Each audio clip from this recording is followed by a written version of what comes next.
Have you ever stopped to really think about money? Not just how to get it or what to spend it on, but what it actually is? These pieces of paper, metal coins, or even just numbers on a screen.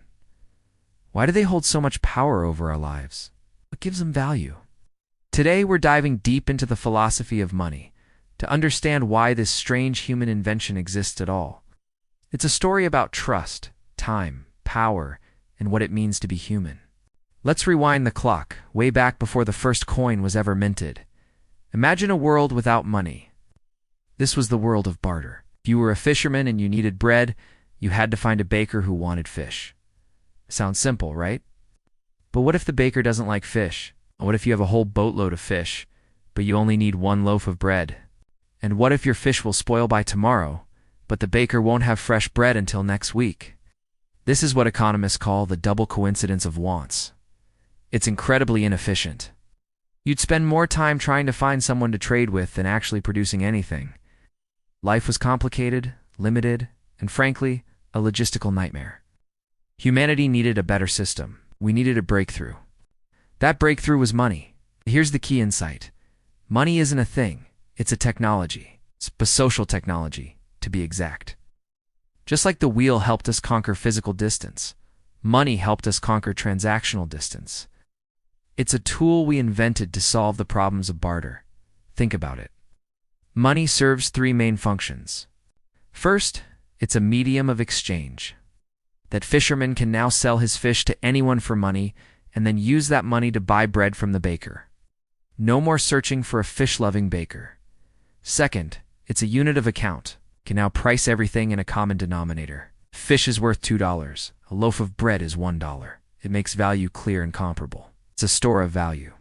The fisherman doesn't have to worry about his fish spoiling. He can sell them, store the money, and buy bread whenever he needs it. Money is an agreement, a shared story we all believe in that makes society function on a scale that would be impossible otherwise. This brings us to a huge philosophical question.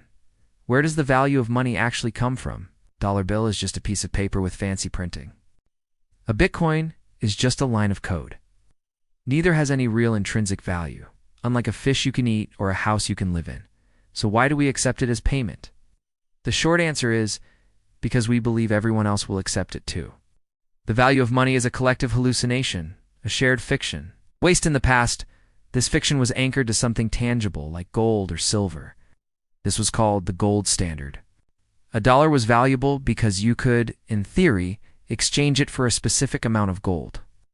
But we don't do that anymore. Most modern currencies are fiat currencies. Fiat is Latin for let it be done.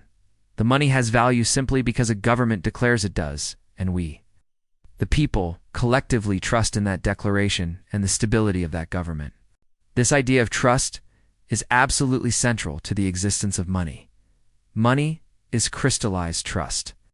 When you accept a payment, you're not just trusting the person giving you the money. You're trusting the entire system. You're trusting the banks, the government, the economy, and millions of strangers you'll never meet, all of whom agree to play by the same rules. If that trust disappears, the money becomes worthless. This is what happens during hyperinflation. People lose faith in the currency, and it suddenly takes a wheelbarrow full of cash to buy a loaf of bread. The paper is the same, the ink is the same, but the shared belief, the trust, has vanished. So, when you hold a $10 bill, you're holding a physical representation of social trust. It's a symbol of our ability to cooperate on a massive scale. Here's another mind-bending way to think about money. Money is stored time. It's a way of bottling up your labor and energy to be used later. When you work for an hour, you trade your time, your life energy for a certain amount of money. You can then take that money and exchange it for someone else's time and energy, whether it's the farmer who grew your food, the engineer who designed your phone, or the artist who created the music you love. Money allows us to trade our past labor for our future needs and desires. It's a time travel device. It lets you save the value you created on a Tuesday and spend it on a Saturday, or even 20 years from now. By storing value, money gives us a claim on the future output of society. It's a way of saving the most precious resource we have, our time. But we can't talk about money without talking about power. Because money is a claim on the time and resources of others, it is inherently a system of power. Those who have more money have a greater claim on the output of society. They can command more labor, more resources, and more influence. The creation of money itself is a profound act of power. Historically, kings and rulers would mint coins with their faces on them, a clear signal of who was in charge. Today, central banks controlled the money supply, giving them immense power over the economy. They can influence interest rates, create booms, and fight recessions, all by adjusting the flow of this social technology. The distribution of money in a society reflects its power structures and its values. Debates about wealth and equality are fundamentally debates about the fair distribution of this power. So the question of what is money quickly becomes a question of who has power and why. So what have we learned? Money is not just pocket change. It's one of the most powerful and transformative inventions in human history. It's a social technology born from the need to overcome the limits of barter. Its value isn't in the material it's made from, but in our shared trust and collective belief. It's a way of storing our most valuable asset, time, and converting it into a claim on the future. And finally, it's an intricate system of power that shapes our societies and our lives in profound ways.